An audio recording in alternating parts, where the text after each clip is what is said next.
Okay, picking up where we left off, here you can see the reflex threshold information, which would occur at 85 dB, 80 dB. You don't see any kind of discernible reflex.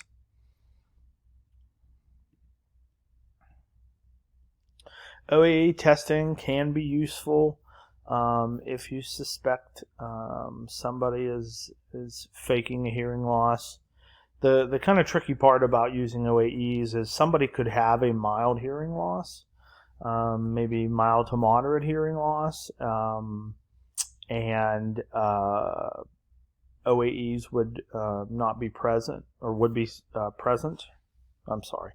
Yeah, somebody with mild hearing loss. So if you think their threshold, I mean, they could have thresholds of 30 to 40 dB, even if OAEs are present. Okay, so it's not a perfect evaluation, and there's different types, obviously, TEOAEs and DPOAEs, and just, as you're studying for your praxis, go back and look at those as part of the assessment study as part of the of your study of the assessment process.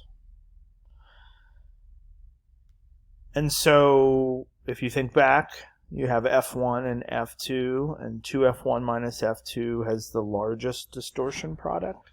And then look at your levels as well that you use to test. Usually you have level 1, I believe it's 65, and then 55. I can't remember exactly which one. But usually that's the level used to evoke, if memory serves. Okay, so go back and look at your OAE testing, the TE versus DP stimuli, responses that you would expect, the effect of different types of losses, sensory neural, conductive, on OAE testing. The assumption underlying plotting the DPOAEs as a function of F2 is that the level of the DPOAE reflects the cochlear function near F2 along the basilar membrane. Okay. OAEs are useful in monitoring, kind of detecting deterioration of hearing early on. And there is a significant reduction in DPOAEs obtained in half-octave bands centered at 1400 to 6000 hertz following 30 minutes of 85 dBc exposure. Okay, so this is why OAEs are used fairly commonly, not only with noise exposure, but also with ototoxicity monitoring. Okay, because you can see reduced amplitude of OAEs earlier than you see a clinical hearing loss. Yeah, and it can be quickly used to rule out hearing loss with that caveat that I mentioned. 50 to 60 dB is a little high on from what I've seen, but let's just use, you can't really rule out mild to moderate hearing loss with OAEs. Okay, just remember that. So what I would usually do is, if I suspected malingering, I would go, if I could get the person to kind of fess up and say, I would just re-instruct and say, okay, Mr. Smith, these responses aren't making sense to me. They're things that, I don't know, they just don't make sense. So what I'd like you to do this time is push the button, even if you think you hear the sound, the beep, whatever you're saying. Even if it's questionable, I want you to push the button. I think maybe you were waiting till it got a little louder. Let's try it a different way and try to get them to fess up. There are times where you have your OAE results and you show them you can't have these results that test the cochlea, the sensory portion, with these findings here when you push the button, that sort of thing. So usually give them a chance to kind of fess up and re-instruct. Now, the Stenger test, we'll go over this in class. Basically, when you have somebody who is faking a singular hearing loss or a unilateral loss, and the Stenger principle basically works off the assumption that the ear in which the sound is loudest, the sound will be perceived in the ear in which it is the loudest, above threshold. Okay? And so basically, when you're doing the Stenger test, you present two sounds simultaneously, and if they're faking in one ear, okay, and you know you're presenting the sound above the threshold in the better ear that they're not faking, and they don't respond, you know they are actually hearing that because you know the threshold in that ear in which they are not faking, okay? Now, when we go over this, it's kind of confusing, but that's what I want you to remember about the Stenger principle. Sound will always be perceived in the ear in which it's the loudest, above threshold, okay? If they're faking in one ear, you're presenting sound to both ears, okay? You play the sound in the ear in which they're not malingering above their threshold that you know, and they don't respond, you know they're malingering because they should have responded, okay? So you can look at this and kind of work through it, but that's the general principle that I want you to remember, how the Stenger works. Okay? And we can talk more about that in class. And again, here's the visual. Again, remember, if they're not responding and you know it's above their threshold in the better ear, you know they're malingering. Yeah, so you got to worry about phase too, right? You have to worry about, you have to present them at the same time. So you don't want one to start before the other. Because remember, phase is irrelevant when you're presenting sound to one ear. If you think back to psychoacoustics, it could be cosine, sine wave. It doesn't matter if the sound's only going to one ear. But when you're presenting binaurally, right, when you're presenting to both ears, phase can change the perception, okay? Think about masking level difference and all of those kinds of assessments. So the ABR and the ASSR, of course, we know what the ABR is. We know what the auditory steady state response is. When we're doing the ABR, we're looking for wave 5 to help us determine threshold. Usually the tonal ABR is within about 10 to 15 to 20 dB. It is usually for normalized hearing level, you can get a wave 5 down to 10 to 20 dB. NHL is established by averaging the behavioral thresholds of several normal individuals for the specific signals that you use in your testing. And ASSR, if you remember, is a little different. It uses stimuli that are usually amplitude modulated at a certain rate, okay?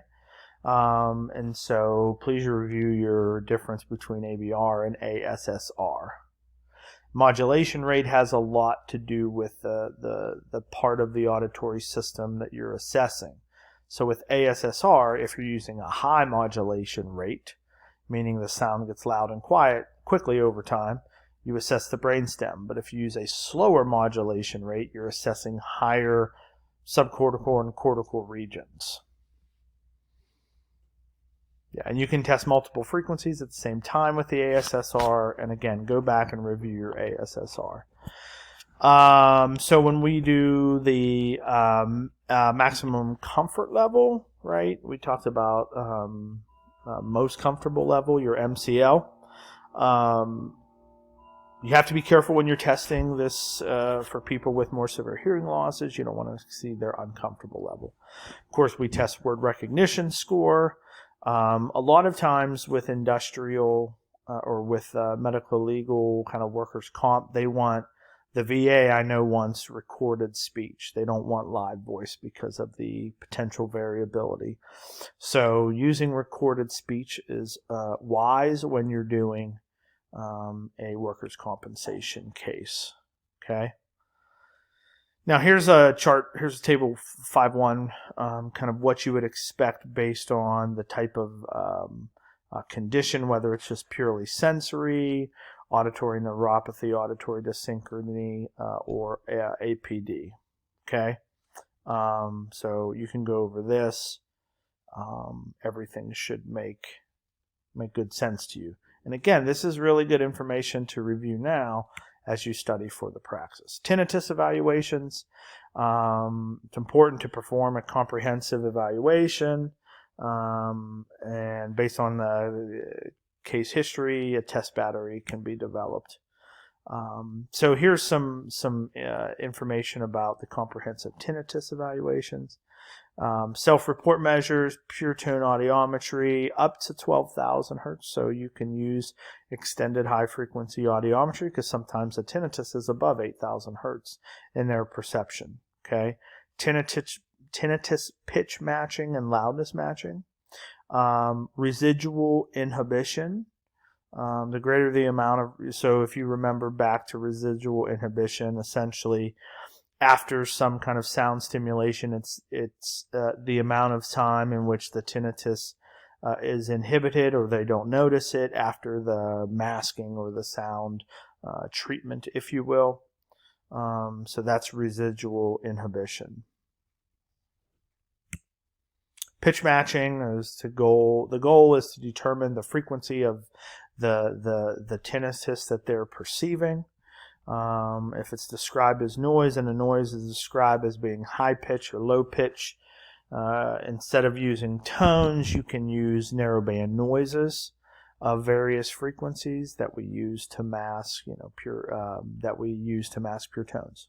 Okay, so pitch matching, you don't have to use a tonal stimuli, you can use narrowband noise.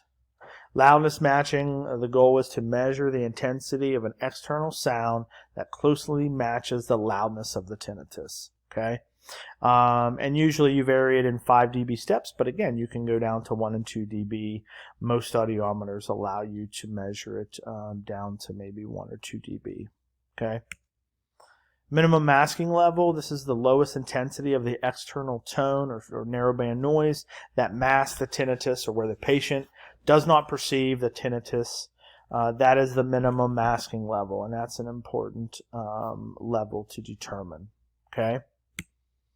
Residual inhibition, we talked about. There's temporary depression of tinnitus immediately following the masking. And most patients exhibit some residual inhibition. Okay. And this is useful to tell us if tinnitus maskers will be successful. Now, most hearing aids have, most companies have devices that have some type of tinnitus masking program in there. Some use, like Widex uses fractal tones. Others use more broadband or narrowband signals. So you have a host of options at your disposal. We talked about in multiple courses dipoacusis and pitch deviation. And so you can measure this, but I've never done that. So APD evaluations, again, people that are exposed to certain heavy metals or solvents can have visual, hearing, olfactory issues, touch, taste, and can cause central nervous system deficits. And so the processing of auditory signals can be poorer or abnormal in workers exposed to heavy solvents. Okay. Here's the flow chart: auditory processing, dichotic, and then temporal processing. Here's a bunch of temporal processing categories and tests, and then here's your dichotic testing. Certain things test more brainstem, cortical structures, and we'll go over some of these not only here but in class as well. So we know what dichotic listening is. You guys have all had APD, but chronic solvent exposure can affect dichotic listening skills, right? You need the corpus callosum, you need functioning SOC to perform these tasks. Temporal processing, we know what that is, can lead to these deficits can lead to difficulty recognizing speech and quiet. Resolution, we talked about temporal resolution, and again, we'll go over this. more in detail in class. So let's end here, and we will finish these in class.